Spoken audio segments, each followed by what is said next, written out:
Hello, good afternoon. Welcome to the American Business Podcast. I'm Kevin Deveji, your host. Today we have Michael Tadisco with us from Apprenticeship Connections. Michael, welcome to our podcast. Hello, Kevin. Thank you for having me. Thank you very much for joining us in your busy schedule. We have a lot to cover today, a lot of educational information, and I'm very excited. Let's start with introductions, if that's okay. Would you please introduce yourself to our audience and our followers, yourself and your company, please? Sure. My name is Michael Tedisco. I'm CEO of Apprenticeship Connections. Apprenticeship Connections is a consulting firm, an apprenticeship intermediary firm.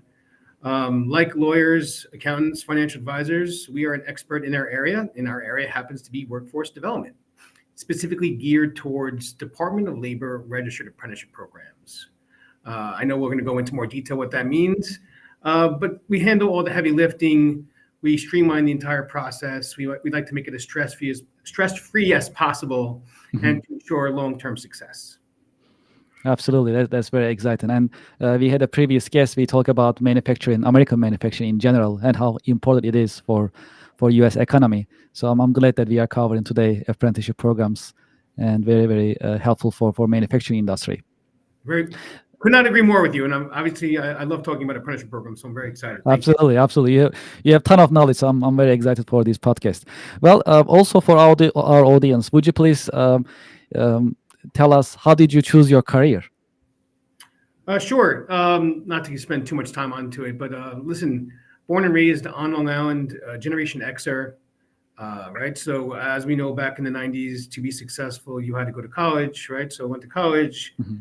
First, my family to get a degree in marketing, and I'm not going to tell you my whole life story, but I use this as a way to motivate myself and use it when speaking to young individuals because it is very relatable.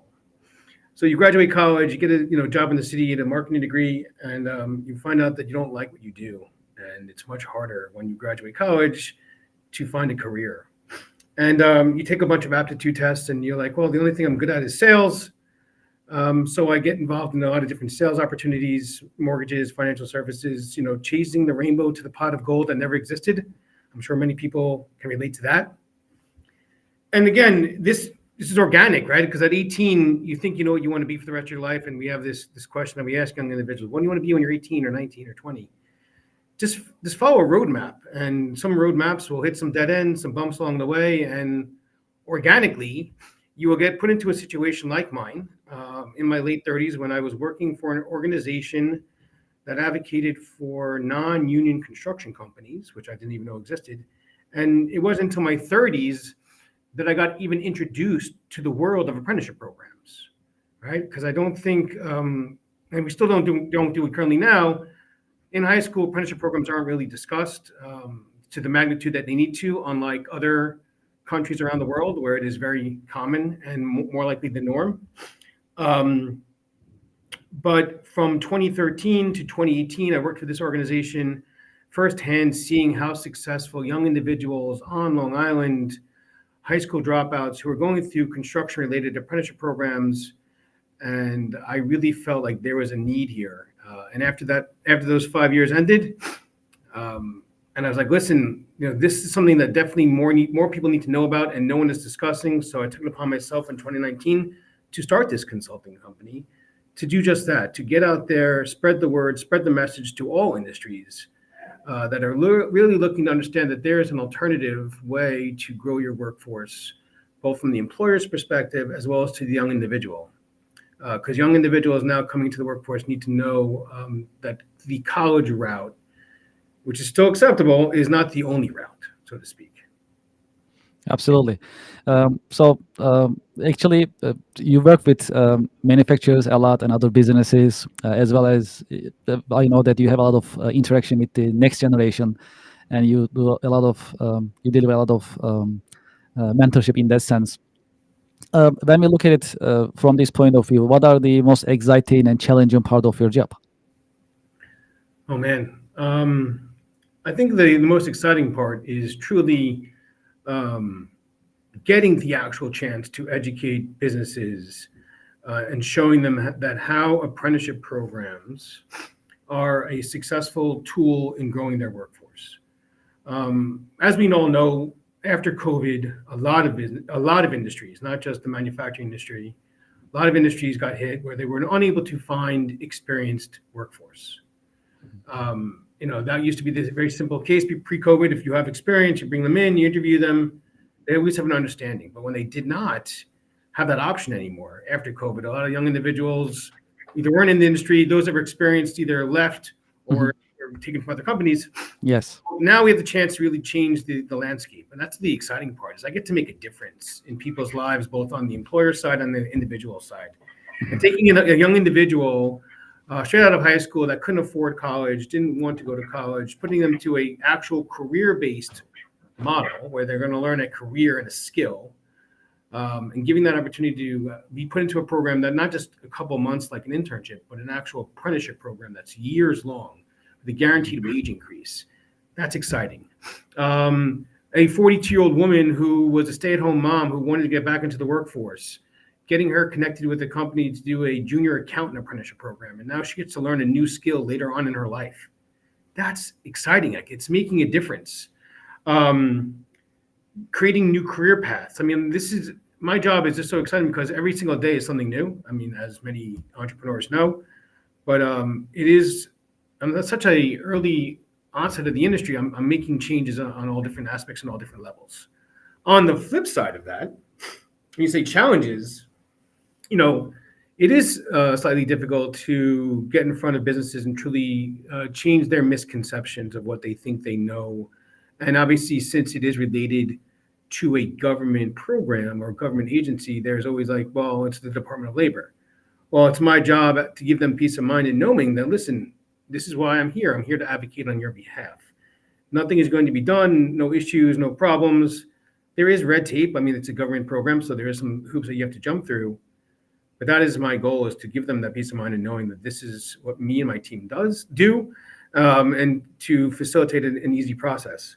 But besides for that, I mean, it's a stigma. Also, the other thing, obviously, college, apprenticeship, yes, college is available for many individuals in the United States, and it should be. But as we both know, college costs have extremely increased since the late 90s, right? I think when I went to college compared to now, I think it's almost like tripled the fee per year.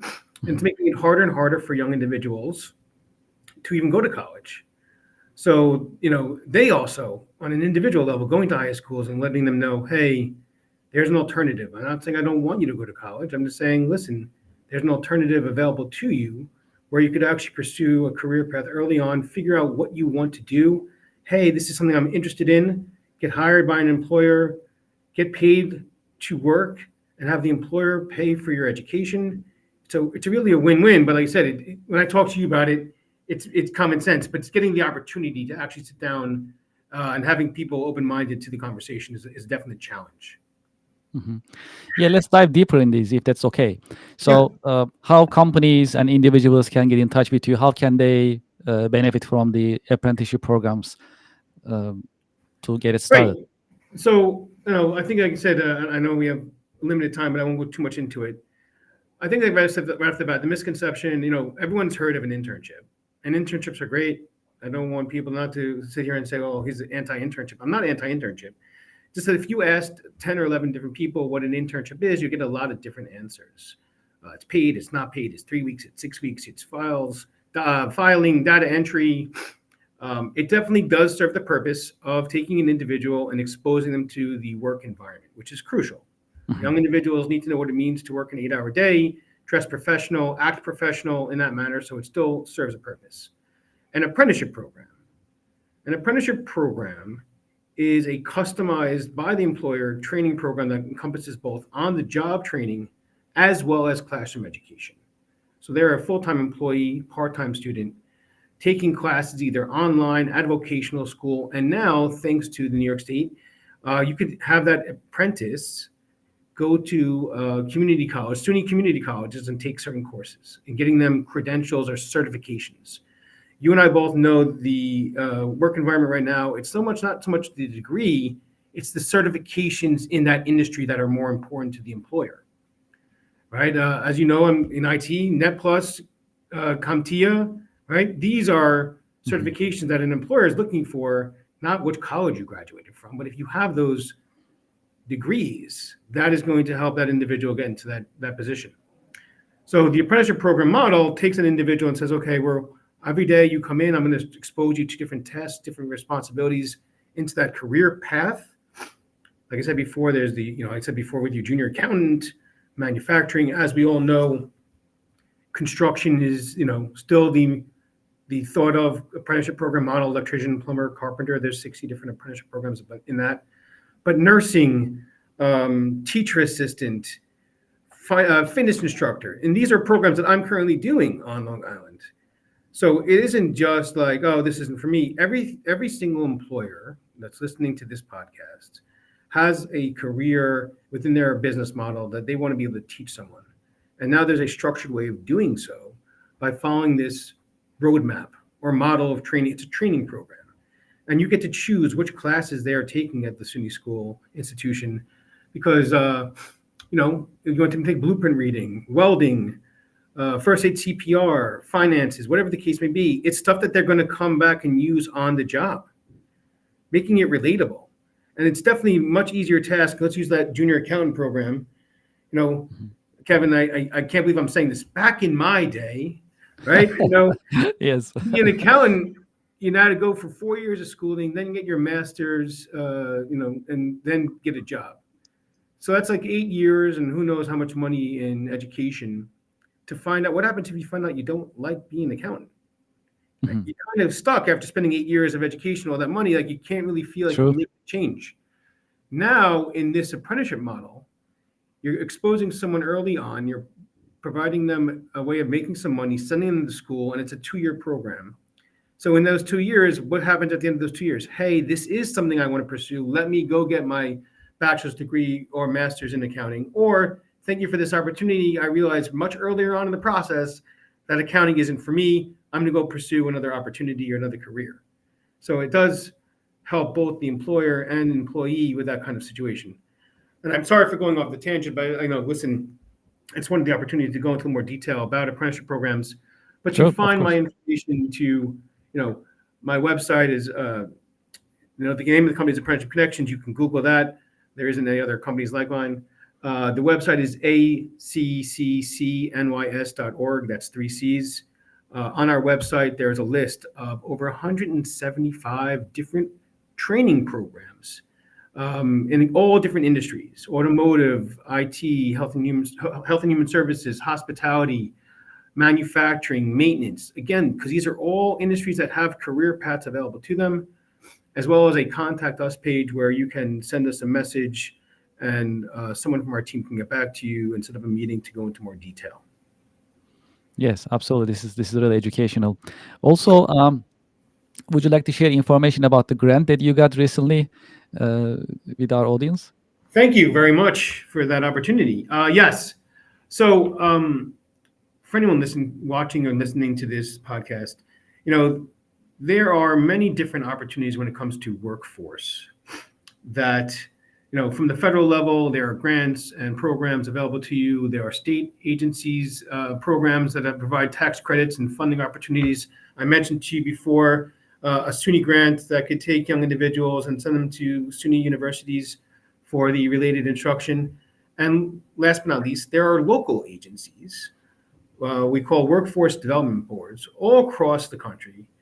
There are actually 26 workforce development boards in the state of New York alone. Long Island has 3, town of Hempstead and all the surrounding towns, town of Oyster Bay, which basically covers North Shore of Nassau County, and Suffolk County has its own workforce development board. The town of Hempstead, which we call basically the Hempstead Department of Occupational Resources, or DOOR/Hempstead Works, many people might be familiar. They're basically the overview of how to basically implement official workforce development systems and programs. And they had a grant, a federally funded grant to focus on workforce development. And they awarded my company, or our company, Apprenticeship Connections, with the opportunity to basically support and dedicate and help 10 Long Island-based manufacturing companies start their own apprenticeship program. So this is giving them a huge opportunity. And as we know, and if anyone else from the manufacturing company has been on this podcast with you, Long Island manufacturing is taking a big hit currently right now. And I know it's something we're going to go into more detail later, but the average age of a manufacturing employee is in its 50s, right? And the number of people retiring per year, the number of opportunities that are opening up is widening, right? Because there are more opportunities, Hmm. and the young individuals are not. Again, in high schools, no one is talking about apprenticeship programs. And since no one is talking about it, these young individuals graduating high school don't even know they exist.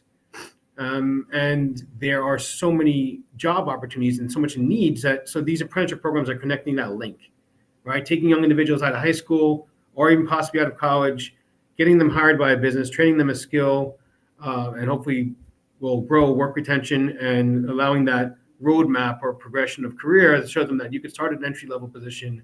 After 3-4 years, you become a senior, and then you can either move on to management or so forth. But it's just providing that roadmap to all manufacturing companies. And as Apprenticeship Connections, again, being hired by the town of Hempstead, there are no fees, right? Everything is going to be covered through this grant. So a manufacturing company on Long Island that really wants to find a way to take young individuals and hire them and train them, there's no cost. The only cost to them would be the cost of the new salary. That's if they hired a new individual. What's great about apprenticeship programs also, and I'm sorry to go off on a little tangent here, is that you could also use incumbent workers. So if you have someone that's in the incumbent worker, maybe in your warehouse department or another department that has potential, and you want to approach that individual and say, would you be interested in becoming a CNC machinist or a technician, an engineer? This is an amazing opportunity. I can't see how an incumbent worker that already knows how good of a company you are, that already has bought into the company culture, would say no to this opportunity. Because you're going to show them that they're going to get credentials, get certifications from a local university, get a wage increase, progressive wage increase, which is mandated by the Department of Labor, and putting them on a much better transition or track to be more successful. So incumbent workers, new workers, I mean, it covers the gamut. And again, most importantly, helps manufacturing companies on Long Island grow because, I mean, there are over 3,000 manufacturing companies on just Long Island alone. I think they employ close to 80,000 jobs, and we want to keep people in Long Island, and we want to show them the opportunity to find a career. And it just checks off all the boxes. Absolutely, absolutely. That's a great opportunity for manufacturers to actually keep their employment pool active, and the next generation, the younger individuals, can join the manufacturing, learn and grow their own. Yeah, absolutely. That's very important. Great. Yes. So, I'd like to also, get your insight about AI. So, AI we are using nowadays in our jobs, in our businesses, in our lives in general. So, what Right. is your take, AI and the job market? Maybe a little bit of manufacturing take. How do you see it? Listen. AI is here to stay, and at first I was a little hesitant, but listen, AI from a business perspective, you have to find a way to incorporate it into your business, whether it be the marketing side, but for manufacturing, I'm sure there's more ways you could use it for on the production side. But it's going to be part of our future, obviously, constantly evolving more and more. But what does that mean? So some jobs might be eliminated because of AI, but that also means more jobs or new jobs are going to be created, right? So there are apprenticeship programs right now for robotics, cybersecurity, technicians, right? This is all going to be directly related to AI and AI services. So it's not like, there's an automation program. There are endless opportunities that AI can still incorporate workforce development. And all the AI technologies are skill based. So you can't just hire someone and go, okay, just here you go figure out how to work with AI. It's a skill. You're still going to need to teach someone how the human component and AI are going to collaborate together. So in my personal opinion, AI is going to make more efficiencies, make more progressions for the industries and for society as a whole. But we should not be afraid of it, and understand that there are going to be new opportunities that apprenticeship program training models are going to be needed for, because the human connection is still going to be there. So in my personal opinion, again, it's only going to be more beneficial, especially for the manufacturing industry. Like I said, robotics, automation, cybersecurity, these are apprenticeship programs that are currently existing now, and I'm pretty confident in the near future there will be new programs created that could be both in manufacturing and AI spaces combined. Yes, yes, absolutely, absolutely. That's a great insight. Thank you very much for that. And also, we always ask our guests about their predictions. So, in terms of the job market and also the economy moving forward for 2025 and further, what is your prediction? How it will be the job market, for example? There is a lot of uncertainty, obviously, what's going on forward. But I think the only guarantee, so to speak, is the job market, right? There is going to be a need to grow the workforce in the United States as a whole, not just Long Island, not just New York, but whatever the future may hold. The baby boomers are retiring in all industries, right? And if more people are retiring, there are more needs and opportunities to grow your workforce. So regardless of what the current administration does, and again, especially when it comes to manufacturing, the average age of these employees are too high. You cannot sustain long-term success when your average age of your employees are in your 50s. It's not going to be possible. So there's going to be a need for workforce on that side. And then again, I'm have no power. I wish I did, but colleges are going to continue increasing their fees and costs to attend their universities. And with that being the case, apprenticeship programs have to always be the alternative and say, listen, I can't afford college, but I still want to learn a career. So in my world of apprenticeship programs, whatever the future may hold, I'm confident in saying with a certainty that there is still going to always be a need to grow your workforce. There's going to be a need to have apprenticeship programs in all industries. Yes, in manufacturing specifically, but it's only going to strive and help the next generation enter the workforce, because the costs of being what they are. If we don't provide some kind of clear-cut goal that takes an individual and says, hey, follow this map or follow this plan, in 4 or 5 years from now, you'd be making close to $100,000.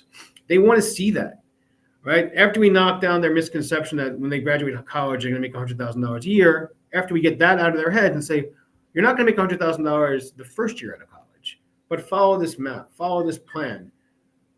Look at the long-term success. Don't quickly look at the short-term immediate gratification that you always strive for through technology and whatnot. But hey, if you do what's required from you, you come in every day, you work hard and do your on-the-job training, and you go to your classes and take this educational courses and come back and use what you used in class, you will be successful. So again, I don't know what the future is going to hold, but I know for workforce development, there's going to be a need, and it's only going to grow. One question, that's a kind of a bonus question. So let's think about a young individual who just graduated from college. Right. How can she benefit from apprenticeship program? What would you recommend in terms of a career path, for example? This is always the most difficult question I have, right? Because I would love to tell people that, you'll see the list on my website of all the different programs. Yes, those are models that have already been approved, but we do not have enough businesses implementing apprenticeship programs. So, if I would love to be able to tell a young individual that wants to become an engineer, hey, here's a list of all places that have apprenticeship programs. A lot of them do not. But it's going the other way is when in an interview with a potential employer, asking them those questions like, what kind of training are you going to provide me? What kind of way are you going to help me grow within your company? Right? Because an apprenticeship program, and maybe even ask for the apprenticeship program, but is saying, what are you going to do to invest in my success with your company? From the perspective of the employee. And employers need to understand, like, this generation needs to know that there is some kind of investment on their part. Like, no one, I think, wants to leave a job every year and go someplace else. But if you know that you're truly investing in your workforce from a young individual's perspective and giving them that map to grow, they're going to stay. And I mean, it's all different types of industries. I think for young individuals, most importantly, know that, to answer your question back to what I should tell them is, okay, you're a college kid, you're 21 years old, Don't put so much pressure on yourself that you have to have this answer that you know what you want to be for the rest of your life at 21. But you should pursue a career that you have interest in, that you find passionate, and make sure that the employer has these steps in place for you to succeed. And those steps, in my mind, is an apprenticeship program or something related like an apprenticeship program. If it is an apprenticeship program, a training program, an internship that actually has skills that they're going to actually learn and walk away with. But if that individual finds something like that, getting certifications in the industry, finding out from the industry what is required, networking. Kevin, you and I go to a lot of networking events together. How many Yes. young individuals are there? I tell young individuals, come to this networking event with me. Talk to people. I think, and I don't know how you feel, but if I learned about networking in an earlier part of my life and to not have that fear of walking into a room and being afraid, if a young individual walked into a room and said, "Hi, my name is Steve. I'm interested in pursuing a career in AI related. What advice do you have for me?" You would give them advice. And you know what Steve should say right after that? Steve should say, "Thank you, Kevin, for your advice. Do you have a card? I'd love to keep in touch with you." If Steve would have done that 3 or 4 times in every single networking event that he goes to, what is he doing? He's building confidence. He's organically building a network. And it's stuff like that. If these college students were to just get out of their little shell earlier on in life, I think it would truly be a success in the long run. Absolutely. Actually, yeah, that's actually the final take that I was going to ask you. What are your recommendations or suggestions for the next generation to prepare Right, so themselves? do both sides of the Yeah, equation. yeah, absolutely. Yeah. For the employer, like I said, is any employer listening to this podcast, if you are concerned or worried about your current workforce or future workforce, or do not have a training program in place, I mean, this DOL registered apprenticeship program is the most customized credentialed program there is. And by putting something like this in place to your company, regardless of what your industry is, reach out to me, ask me the question. Again, the website is accccnys.org. There's a list of all the different programs we currently have, or if nothing else, contact us, and we can have the conversation about what you're currently doing and find a fit or create a fit. For young individuals entering the workforce, or if you're just lost, confused, and like I said to you before, with me, graduate college, you think you want to be going to marketing, you realize you don't, and then you don't know you have any other options. And I pursued sales because I didn't know there was 174 other apprenticeship programs available to me. I just felt that, well, an aptitude test said I have to go into sales, and I went into sales. I don't want young individuals to feel that way. Like, I don't have any other choice. I'm going to have to do this because there's nothing else available for me. It's not the case. Find out what your interests are, take some chances. There's nothing wrong with making mistakes. But in an apprenticeship program model, it allows you to make some money, have the employer pay for some of your education. You don't like it, maybe this isn't for you, go pursue something else, and then come back if you have to. It's a roadmap. Everyone has a different roadmap. There are dead ends, there's bumps along the way. Just keep moving forward, and eventually, and hopefully, you'll find something that you're really passionate about, like I did, and I didn't find out about it until my 30s. Yes, yeah, that's a great insight. Great insight, absolutely. Michael, it's hard to say. It's hard to believe. Actually, it's already it's been 30 minutes. So I time had flies. so much other stuff Yeah. I wanted to talk about, but as you Yes. know, this is what happens. We should do part 2. We should definitely do part 2. Yes, thank you so much for being with us in your busy schedule. I always appreciate your insights, your educational content that you share in any environment. Truly appreciate it. Thank you for joining us today. Thank you very much for having me. I really appreciate it. My pleasure. My pleasure. We should definitely do part 2. Thank you. Thank you.